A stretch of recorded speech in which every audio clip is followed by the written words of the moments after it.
Kembali lagi dengan saya Ade Ariswan di kuliah fisika. Kali ini kita akan membahas materi berikutnya, yaitu tentang gelombang. Beberapa definisi yang perlu kita sepakati dulu ya. Jadi gelombang itu adalah energi yang berupa getaran yang merambat ya. Jadi getaran yang merambat melalui suatu media. Ada dua jenis gelombang, yaitu gelombang mekanik dan gelombang elektromagnetik. Perbedaannya yaitu kalau gelombang mekanik memerlukan medium merambat berupa bateri. Contohnya gelombang suara dan gelombang air itu memiliki medium merambat yang khusus. Kalau gelombang air jelas air ya. Kalau gelombang suara itu bisa merambat di medium apapun, baik gas, cairan maupun padatan, termasuk dinding. Sementara kalau gelombang elektromagnetik merambatnya melalui medan elektromagnet. Ya, jadi tidak butuh medium berupa materi. Contohnya cahaya, gelombang mikro, radio, dan seterusnya. Contohnya yang paling jelas itu adalah sinar matahari ya. Sinar matahari itu merambat dari matahari sampai ke bumi. Yang kita tahu di luar angkasa itu tidak ada apa-apa ya. Tidak ada gas, tidak ada materi sama sekali, ruang kosong. Tapi tetap bisa merambat karena masih ada medan elektromagnetik. Kemudian gelombang mekanik berdasarkan arah rambatnya kita bagi menjadi dua jenis, yaitu gelombang transversal dan gelombang longitudinal.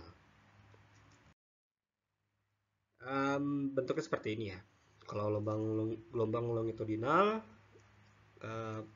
ada dua fasa ya. Fasanya itu adalah rapatan dan renggangan. Jadi kita bayangin seperti selingki. Selingki itu seperti per yang panjang. Kalau kita hentakkan ke depan, itu akan ada rapatan yang merambat ya. Sementara kalau transversal, kita gerakannya seperti ular.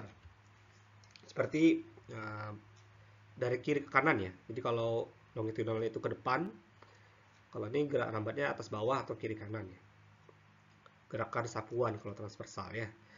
Jadi kalau di longitudinal fasanya itu adalah fasa rapatan dan renggangan.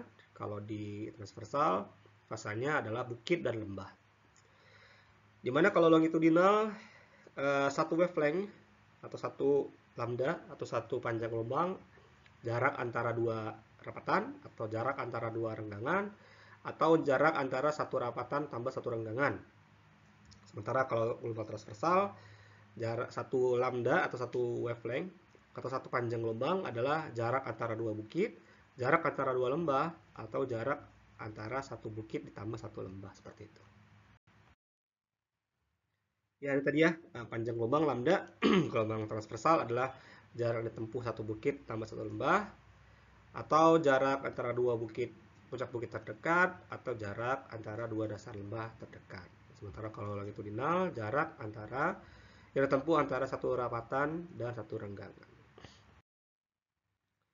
Kita juga perlu mengetahui tentang periode dan frekuensi. Kalau periode itu waktu ya, waktu yang dibutuhkan suatu gelombang untuk menempuh satu lambda. Sementara frekuensi adalah jumlah gelombang dalam satu sekon. Dari sini tentu satuannya berbeda ya. Kalau periode itu waktu berarti satuannya sekon. Kalau frekuensi satuannya hertz nanti, karena jumlah ya, hertz. Kemudian cepat rambat gelombang, kecepatan ya, V sama dengan lambda per T.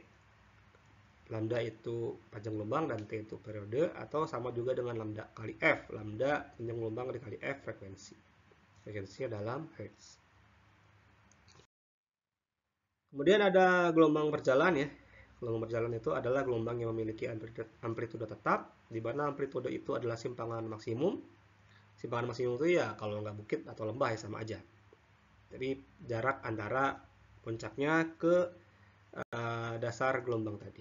Persamaan umumnya seperti ini, plus minus A sin omega theta plus minus Kx. Atau kita ubah, ya sama dengan A sin 2pi dikali waktu per periode dikurang X per lambda. Nah, jadi ada tanda plus minus ini artinya kalau ke atas bukit plus, kalau di bawah lembah minus, itu aja. Kemudian Y ini adalah simpangannya, A adalah amplitudo, omega adalah kecepatan sudut gelombang radian per sekon atau 2 VF. T adalah waktu getaran dari gelombang tadi dalam sekon. K adalah bilangan gelombang 2pi per lambda. T periode gelombangnya dalam sekon. X adalah jarak dari titik sumber getar. Sementara lambda adalah panjang gelombangnya. Lalu ada gelombang stasioner. Ini adalah perpaduan dari dua gelombang yang identik namun arah lambatnya berlawanan. Nah, bisa kita lihat ujungnya bisa ujung terikat atau ujungnya ujung bebas seperti ini. Jadi ada dua gelombang yang saling berlawanan. Misal ya, contoh soal ada sebuah gelombang transversal merambat ke arah sumbu X positif dengan panjang gelombang 50 cm dan frekuensi 10 Hz. Amplitudenya 20 cm. Tercapai pertama kali saat T sama dengan 2 sekon dan X sama dengan 4 cm. Tentukan panjang gelombang K, periode T, kecepatan sudut omega, dan kecepatan gelombang V. Jadi kita tentukan dari sini menggunakan persamaannya. Kita langsung menggunakan persamaan K sama dengan 2pi per lambda. 2pi per lambdanya 0,5 meter. Kita dapatkan satuannya 12,57 radian per meter. T seper F ya, karena T itu kebalikan dari frekuensi, kita dapatkan 0,1 sekon. Omeganya 2 VF, 2V dikali 10 Hz, kita dapatkan 62,83 radian per sekon. Sementara V kecepatannya adalah lambda dikali F, 0,5 dikali 10 Hz, kita dapatkan 0,5. Kita dapatkan 5 meter per sekon. Kemudian suatu gelombang berjalan memiliki persamaan simpangan Y sama dengan 0,7 sin pi dikali 30T tambah 5X meter. Tentukan amplitudenya berapa? Omega, K, F, lambda, dan V. Jadi kita langsung pakai persamaan simpangan Y sama dengan A sin omega theta plus minus KX sama dengan tadi ya, ini di soal 0,7 sin pi dikali 30T per 5X. Jadi A-nya 0,7 ini ya, langsung dapat. Kemudian omeganya omega T, berarti omeganya 30 pi ya. K-nya 5pi dari sini. 5pi radian per meter. F-nya omega per 2pi sama dengan 15 Hz. Lambdanya 2pi per K 0,4 meter dan V-nya lambda kali F yaitu 0,4 dikali 15 Hz yaitu 6 meter per sekon. Contoh ketiga ya, misalnya seorang nelayan merasakan perahunya dihempas gelombang sehingga bergerak naik turun. Nah, waktu yang diperlukan untuk bergerak dari puncak lembah adalah 30 sekon. Jadi dari gelombang air tadi dia terombang-ambing ya. Kemudian ketika kapalnya ada atau perahunya ada di puncak gelombang, dari atas menuju ke bawah perlu waktu sekitar 3 detik. Nelayan juga mengamati bahwa jarak antar puncak gelombang adalah 12 meter. Maka waktu yang diperlukan oleh gelombang untuk mencapai pantai yang jauhnya 100 meter adalah berapa? Gunakan tadi ya, jarak antar puncak ke lembah itu adalah setengah gelombang. Kemudian waktu untuk mencapai setengah gelombang itu adalah setengah periode atau setengah T 3 detik sehingga T-nya adalah 6 detik.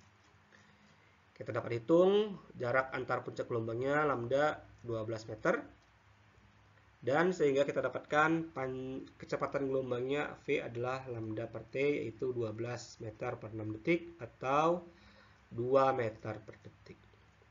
Nah, kalau kita mengikuti rumus GLB, gerak lurus beraturan, S atau jarak sama dengan V kali T, atau T sama dengan S per V. Kita peroleh S-nya 100 meter dan V-nya 2 meter, sehingga kita dapatkan waktunya adalah 50 detik. Jadi ini adalah waktu yang diperlukan gelombang tadi untuk mencapai pantai.